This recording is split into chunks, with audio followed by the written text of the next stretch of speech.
Hi guys, how are you? So now we are going to study about the causes of inflation in India. अब ये जो causes हैं, ये जो कारण है, क्या ऐसी चीज आई कि जिसके कारण हमारे इन्फ्लेशन में राइज आया इंडिया में। दोस्तों ये जो राइज इन प्राइसेस है, इसके मल्टीपल कारण हैं।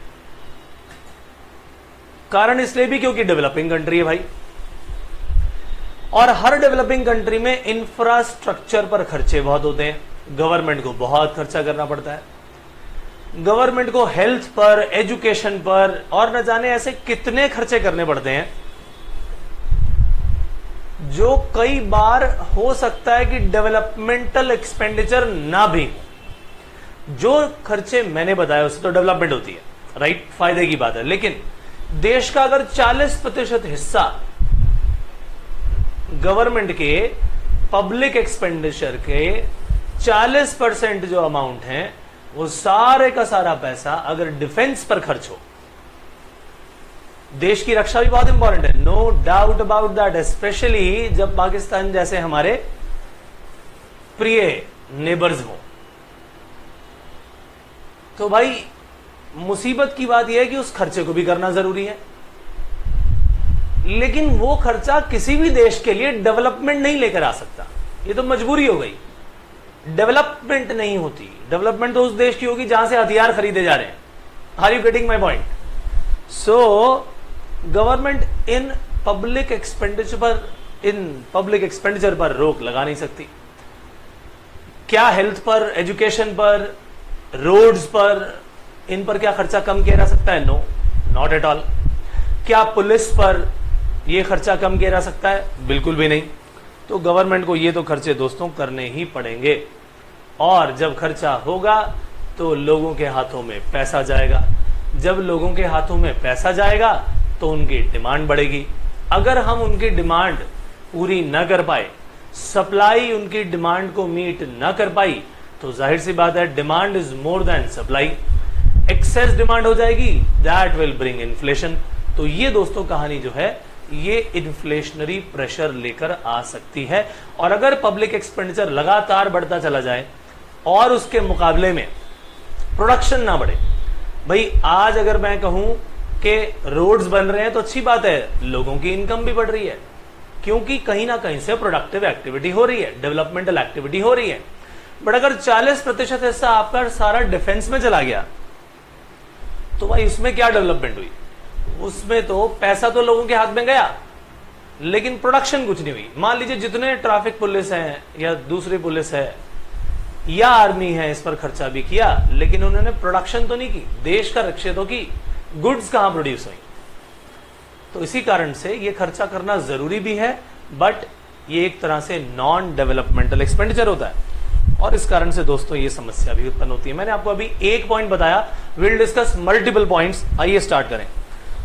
सो general price rise can take place either as a result in aggregate demand और फेलियर ऑफ एग्रीगेट सप्लाई, और बोथ। या तो एग्रीगेट डिमांड बढ़ गई या सप्लाई न बढ़ पाई, या दोनों का एक ही साथ आगमन हो गया।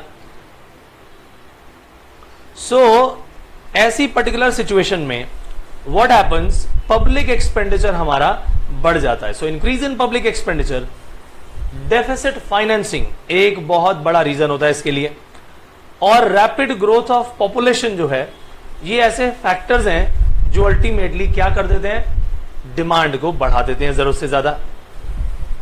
फिर हमारी अगर इंडस्ट्रियल प्रोडक्शन ज्यादा ना हुई तो क्या होगा? आपकी डिमांड तो बढ़ रही है बट आप प्रोडक्शन नहीं कर पा रहे उस लेवल की। फिर अगर गवर्नमेंट ने एडमिनिस्ट्रेड प्राइसेस कई चीजों के बढ़ा दिए तो ऑटोमेटिकली आपके प्राइसेस बढ़ गए। सो ये ऐसी चीजें हैं जो इन्फ्लेशनरी प्रेशर्स लेकर आती हैं, राइट। एक एक करके हम इनका डिस्कशन शुरू करते हैं। आइए, सबसे पहला पॉइंट जो हम डिस्कस करेंगे वो है इंक्रीज इन पब्लिक एक्सपेंडिचर। आइए पहला पॉइंट डिस्कस करना शुरू किया जाए। सो पब्लिक एक्सपेंडिचर दोस्तों 1961 में जो 18% हुआ करता था, 2012-13 में 28% तक चला गया, राइट। अब ये कैसा एक्सपेंडिचर है? पब्लिक एक्सपेंडिचर कितनी तेजी से बढ़ा, ये करंट प्राइसेस पर है। जैसे हम नेशनल इनकम कैलकुलेट करते थे करंट प्राइसेस पर और कांस्टेंट प्राइसेस पर, ये करंट प्राइसेस पर कैलकुलेटेड है, right. With the rise in national income rapid growth of population भी हुई। पॉपुलेशन के लिए पब्लिक एक्सपेंडिचर भी करना पड़ेगा, अनअवॉइडेबल है भैया वो तो। बट पब्लिक एक्सपेंडिचर में जरूरत से ज्यादा राइज अगर होता है दोस्तों, that is not justifiable for any economy, right. अब गवर्नमेंट का अगर 40% हिस्सा जो नॉन डेवलपमेंट एक्टिविटीज पर होगा, टोटल खर्चे का 40% अगर नॉन डेवलपमेंटल एक्टिविटीज पर होगा, तो जरा बताइए कि उस खर्चे का तो हमारी प्रोडक्शन भी कुछ नहीं हुआ।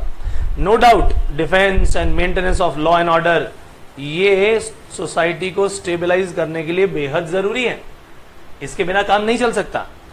Eight the same time it must not be forgotten that due to their unproductive nature है इनका, क्योंकि प्रोडक्शन कुछ नहीं हो रही, expenditure on these activities result in inflationary price rise, इसीलिए समस्या उत्पन्न हो जाती है। अब गवर्नमेंट को करना क्या है, जैसे ही गवर्नमेंट खर्चा करती है लोगों के हाथ में परचेजिंग पावर बढ़ जाती है। लोगों के हाथ में पैसा तो आ गया, लेकिन उनके हाथ में जो पैसा आया वो किस चीज के लिए आया, उनकी जो एक्टिविटीज हुई वो तो नॉन डेवलपमेंटल एक्टिविटीज थी।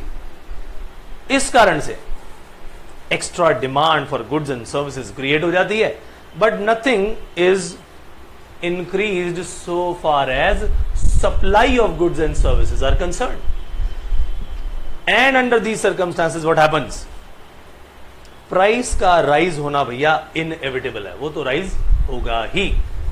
अब सवाल ये आता है, गवर्नमेंट को जब ये पब्लिक एक्सपेंडिचर करना पड़ता है, तो भैया पब्लिक एक्सपेंडिचर जो पब्लिक पर कर रही है वो कहां से करती है? ये पैसा वो लाती है टैक्स रेवेन्यू से। टैक्स रेवेन्यू कहां से आता है? पब्लिक से आता है, जाहिर सी बात है भैया। लेकिन समझ लो कि हमेशा टैक्सेस से ज्यादा ही रहते हैं हमारे ये खर्चे। गवर्नमेंट के पास जो पब्लिक रेवेन्यू आता है वो हमेशा कम रहता है, गवर्नमेंट उससे ज्यादा ही खर्च करती है। इसीलिए उसे जो कि ज्यादा खर्च किया, मान लीजिए 10 रुपए आए और 15 खर्च कर दिए, करने पड़ते हैं। एक्सपेंडिचर कई ऐसे हैं जिनको रोका नहीं जा सकता। तो भाई जो 5 रुपए आपने फॉर एग्जाम्पल ज्यादा खर्च कर दिए, ये बताइए वो लाएंगे कहां से?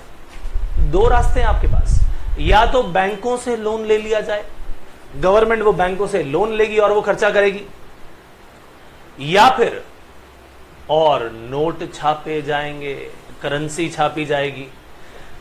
और जितनी ज्यादा करेंसी देश में होगी भैया उतना ही नुकसान है। ये जो आप बात कर रहे हैं कि 5 रुपए कहां से लाएं भैया, डेफिसिट को पूरा कहां से करेंगे, इस डेफिसिट की फाइनेंसिंग कहां से करें? सरकार के सामने बहुत बड़ा एक पहाड़ खड़ा हो जाता है, क्योंकि ज्यादा करेंसी छाप देने से देश के करेंसी की वैल्यू घट जाती है। Again it forces prices to rise, inflation और ज्यादा बढ़ जाता है। सो चीजें कम हैं मगर वो बहुत महंगी हो जाती हैं। ऐसी पोजीशन में डेफिसिट फाइनेंसिंग भी बहुत क्या करती है, पुश करने का काम करती है, प्राइसेस को अप पुश कर देती है, बढ़ाती रहती है, वो जनरल प्राइसेस लेवल बढ़ जाता है, राइट। सो ये है दोस्तों हमारा दूसरा point, which is called deficit financing. So deficit financing means financing of budget deficit, यानी शॉर्टेज, रेवेन्यू कम आया, खर्चे ज्यादा हो गए, तो भैया बोरो करो। और कहां से करोगे? बोरोइंग फ्रॉम द बैंक और प्रिंटिंग ऑफ मोर करेंसी। यही दो रास्ते हैं भैया आपके पास। तो अब गवर्नमेंट करे तो करे क्या? The government of India has frequently resorted to deficit financing in order to meet developmental expenditure. अब a small dose of deficit financing is helpful in tiding over the gap between public revenue and public expenditure, और growth तो मिल जाती है, लेकिन growth धीरे धीरे होती है, राइट। और पता चलता है ये जो ग्रोथ है ये अल्टीमेटली इन्फ्लेशन लेकर के आई। ग्रोथ कैसे हुई? लोगों के हाथ में पैसा गया, गवर्नमेंट ने पब्लिक एक्सपेंडिचर किया, लोगों की अर्निंग बढ़ी।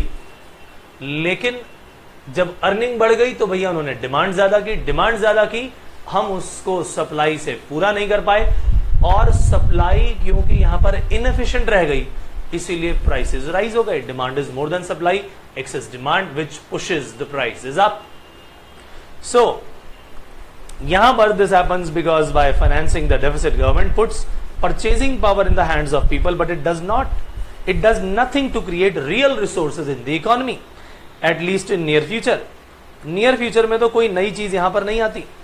अब इस कारणवश होता क्या है, प्लान टू प्लान बार बार हमें डेफिसिट फाइनेंसिंग करनी पड़ती है और हमारे रियल प्रेशर्स बढ़ते चले जाते हैं। इसीलिए गवर्नमेंट को टैक्सेस बड़े सही तरीके से रिकवर करने चाहिए, तभी ये फाइनेंसिंग प्रॉपरली मतलब कम से कम करने की जरूरत पड़ेगी, राइट। तो दोस्तों इस डेफिसिट फाइनेंसिंग के कारण भी इन्फ्लेशनरी ट्रेंड्स आ जाते हैं किसी भी इकोनॉमी में, और वैसे ही हमारी भी कंट्री में हुआ। और पिछले कुछ 4-5 सालों से ये इन्फ्लेशन बहुत जबरदस्त कंट्रोल में है, राइट। ये एक बहुत बड़ी अचीवमेंट है जो लोगों को अभी समझ नहीं आती। अगर हम इसकी बात करें कि एग्रीकल्चरल ग्रोथ का क्या सीन है इसमें, तो मेरे भाई मैं तुम्हें बता दूं, इंडिया में मॉनसून पर डिपेंडेंसी इतनी ज्यादा है कि हमारे किसान भाई जो हैं अपना दिमाग कम चलाते हैं, सीधा ईश्वर पर भरोसा ज्यादा करते हैं, राइट। इरिगेशन की फैसिलिटीज धीरे धीरे बढ़ी हैं, सरकार ने भी बहुत हेल्प करी, किसान भाइयों ने बहुत मेहनत करके किसी ना किसी तरीके से इरिगेशन की फैसिलिटीज को बढ़ाने की कोशिश की। लेकिन जो ये क्रॉप फेलियर है, डिपेंडेंसी ऑन मॉनसून है, इस कारण से, और ये जो ड्रॉट सूखे बढ़ गए, ये जो है हमारी एग्रीकल्चर का, इंडियन एग्रीकल्चर का एक पूरा का पूरा हिस्ट्री की तरह रहा है। और इसी कारणवश देश में फूड ग्रेन की हमेशा स्केर्सिटी रही, डिमांड ज्यादा है, सप्लाई कम है, और इस कारण से फूड ग्रेन के प्राइसेस जो हैं फूड आर्टिकल्स के, वो लगातार बढ़ते चले गए। और ये कुछ ऐसी आइटम है जो कि आपको रोज खानी है, ज्यादा से ज्यादा डिमांड होती है, तो भैया अल्टीमेटली प्राइस लेवल राइज इसके कारण भी होता है। तो हमें एग्रीकल्चर में भी बहुत सोचने की जरूरत है दोस्तों। फिर एग्रीकल्चरल प्राइस पॉलिसी, अब भाई किसानों का सूखा पड़ गया तो भैया उन्होंने जान दे दी, क्या करें बेचारे, साहूकार से लोन लिया और फंस गए बेचारे, उसके जो भी बैल थे वो भी ले गया, ट्रैक्टर उठा के ले गया, अब करे तो करे क्या। ये पुरानी कहानी। आज की डेट में गवर्नमेंट के बैंक्स ने जो है, पीएसयू जो हैं, पीएसयू बैंक्स जो हैं, उन सब ने इनको पैसा दिया हुआ है। किसान आज फिर से डिपेंडेंट है और कई जाने जा रही हैं। कारण उसके कई और भी हैं, लेकिन सरकार अल्टीमेटली उनको सपोर्ट करने के लिए भरसक प्रयास करती है। क्या क्या, उनको मिनिमम प्राइस दे देती है कि जी आपकी फसल का आपको इतना मिनिमम प्राइस तो मिलेगा ही मिलेगा। फसल नहीं हुई तो फसल बीमा योजना लगा दी आपकी, पुराने कर्जे आपके माफ कर दिए। किसी भी तरह से अपने एग्रीकल्चर को बचाने का प्रयास किया जा रहा है, लगातार किया जा रहा है। So the government has been pursuing a policy of price support to the agriculturist. एक प्राइस सपोर्ट, मिनिमम प्राइस जो दिया जा रहा है कि इतना प्राइस तो तुम्हें अपने काम का मिलेगा ही मिलेगा। अब इसका मतलब अगले लेवल पर अगर कोई भी खरीदता है उनसे, तो मिनिमम प्राइस लेवल पर तो खरीदना ही पड़ेगा, चाहे बम्पर फसल हो जाए, उस मिनिमम प्राइस को तो आपको मिलना ही मिलना है। तो जब मिनिमम प्राइस फिक्स कर दिया तो भाई उसके ऊपर ही प्राइस मिलेगा आपको, या कम से कम उतना मिलेगा। इसके कारण भी फसलों के प्राइसेस, जो हमारा फूड ग्रेन है उसका प्राइसेस बढ़ जाता है दोस्तों, राइट। अब इसमें खाली यही चीजें नहीं है, और भी चीजें जुड़ी हुई हैं। प्राइसेस बढ़ भी जाते हैं, घट भी जाते हैं। हमने अभी सिर्फ एक पोर्शन को देखा है कि उसका इंपैक्ट इन्फ्लेशन पर क्या पड़ रहा है। जो मैं ये सब डिस्कशन कर रहा हूं आपसे, इसके और भी कई एंगल्स हैं, इसके और भी कई एंगल्स हैं दोस्तों, एक नहीं है। कई चीजें अच्छी हैं तो कई बुरी भी होंगी। So right now we are discussing कि एग्रीकल्चर का इंपैक्ट इन्फ्लेशन पर क्या पड़ रहा है। मिनिमम सपोर्ट प्राइस का होना बहुत जरूरी है।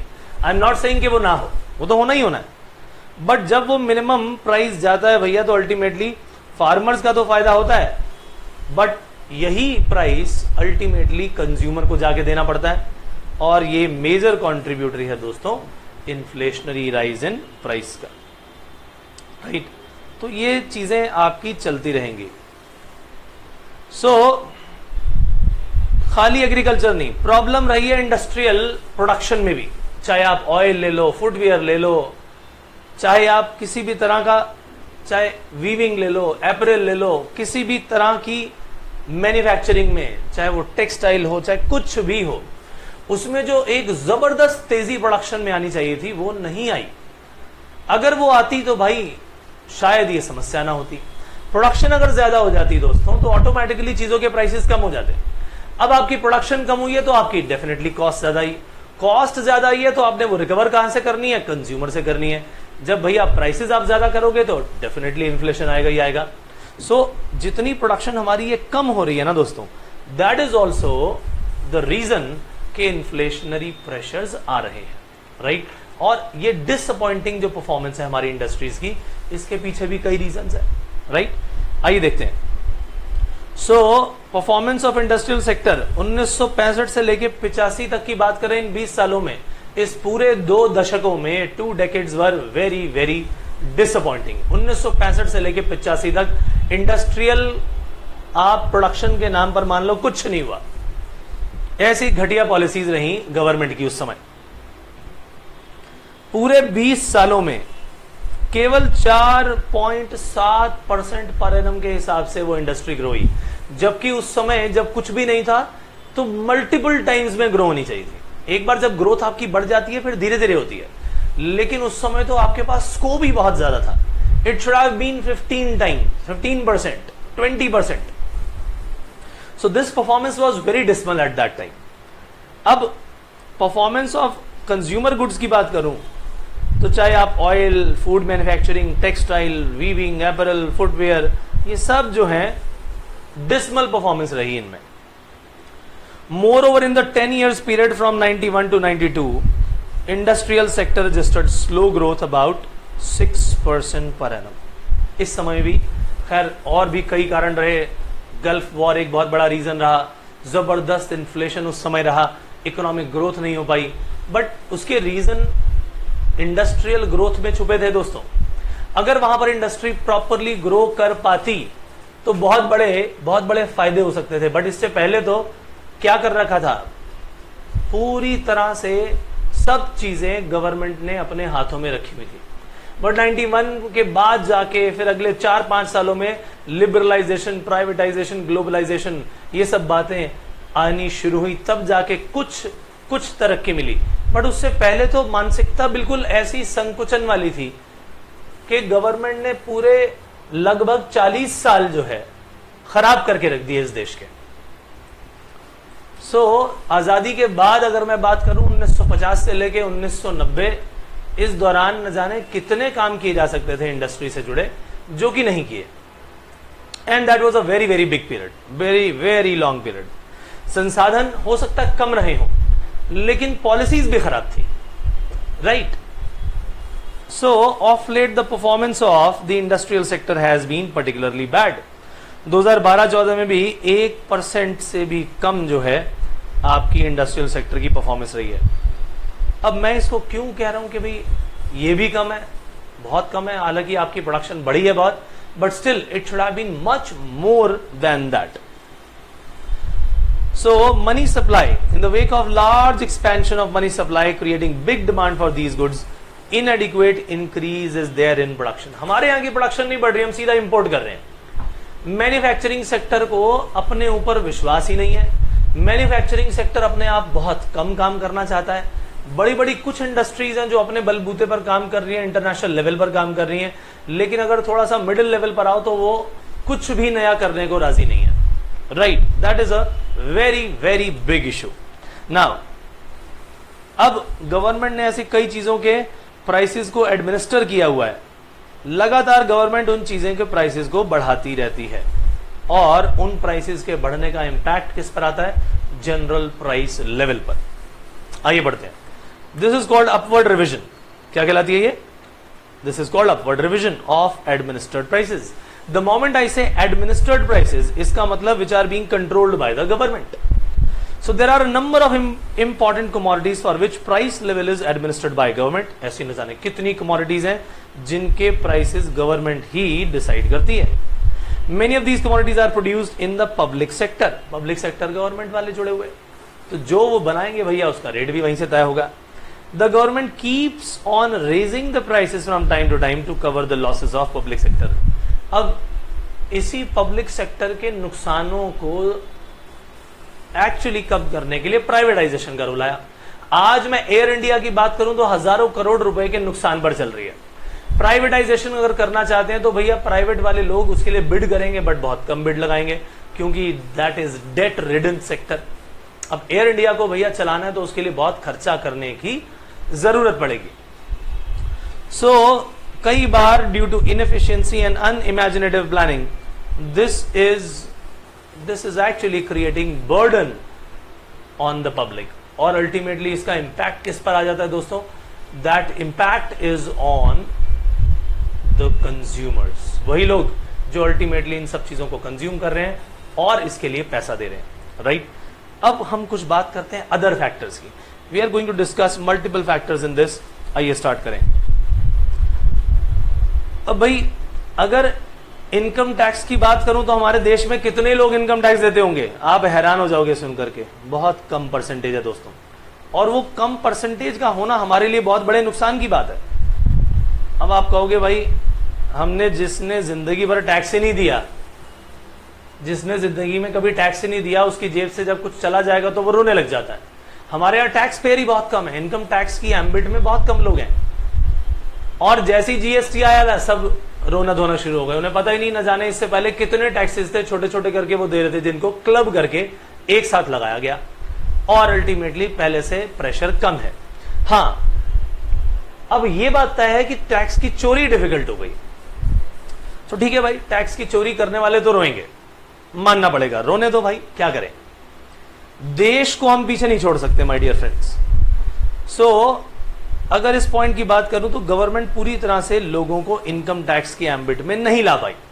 लेकर आती तो टैक्स रेवेन्यू ज्यादा होता, टैक्स रेवेन्यू ज्यादा होता तो भैया उसी में से आपके सारे पब्लिक एक्सपेंडिचर हो जाते, डेफिसिट फाइनेंसिंग नहीं करनी पड़ती, अल्टीमेटली आप देखते कि जो इन्फ्लेशन का लेवल है वो बहुत कम रहता, राइट? फिर लार्ज स्केल पर टैक्स इवेजन होता है, करोड़ों रुपए लोगों ने दबा करके रखा हुआ है।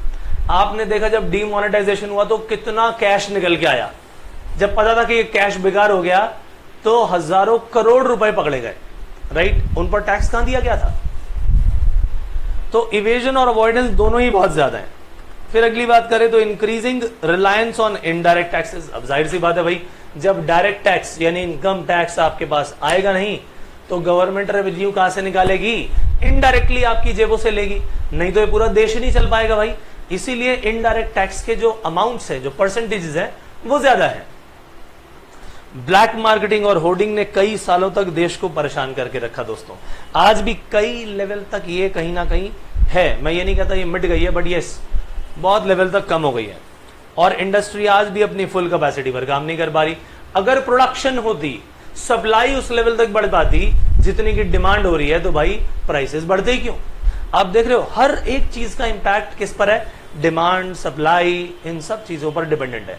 एक्सेस डिमांड को कम करने के लिए अगर प्रोडक्शन ज्यादा कर देता मैं, तो डिमांड के बराबर सप्लाई होती, प्राइसेस बढ़ते ही नहीं। फिर हाई कैपिटल आउटपुट रेशो, आपने कैपिटल बहुत लगाई लेकिन आउटपुट बहुत कम आया। रॉ मटेरियल जो एसेंशियल है उनकी बहुत शॉर्टेज है, और जो पब्लिक सेक्टर अंडरटेकिंग है उनका तो हाल ही बुरा है। अब यहां पर अगर प्रोडक्शन नहीं कर पाओगे तो करना क्या पड़ेगा? बाहर से इंपोर्ट करना पड़ेगा। जब बाहर से इंपोर्ट करोगे यहां से, वैसे ही पैसा चला जाएगा। जब फॉरेन एक्सचेंज आने की बजाय जाने लगेगा, ऑटोमेटिकली इन्फ्लेशन आएगा। सो इन सब का कॉज तो हमने जान लिया, इलाज क्या है? इलाज ये कि भैया यहां बनाओ, मेक इन इंडिया है इलाज। लेकिन उसके लिए क्या करना पड़ेगा? स्किल डेवलप करना पड़ेगा। उसके लिए क्या करना पड़ेगा? आपको सिर्फ और सिर्फ किताबी नॉलेज नहीं लेनी, आपको अल्टीमेटली उसका एप्लीकेशन सीखना है, आप चाहे किसी भी लेवल पर क्यों ना हो, राइट? चाहे आप एग्रीकल्चर में हो, चाहे इंडस्ट्री में हो, चाहे आप सर्विस सेक्टर में हो, आपने एप्लीकेशन सीखने हैं और अपने आप ही सेल्फ एम्प्लॉयमेंट करके कुछ ना कुछ बड़ा करने की कोशिश करनी है। जिस दिन ये हो गया, दैट मीन्स कि हम टॉप के लेवल पर पहुंचेंगे दोस्तों, right? And we can do it.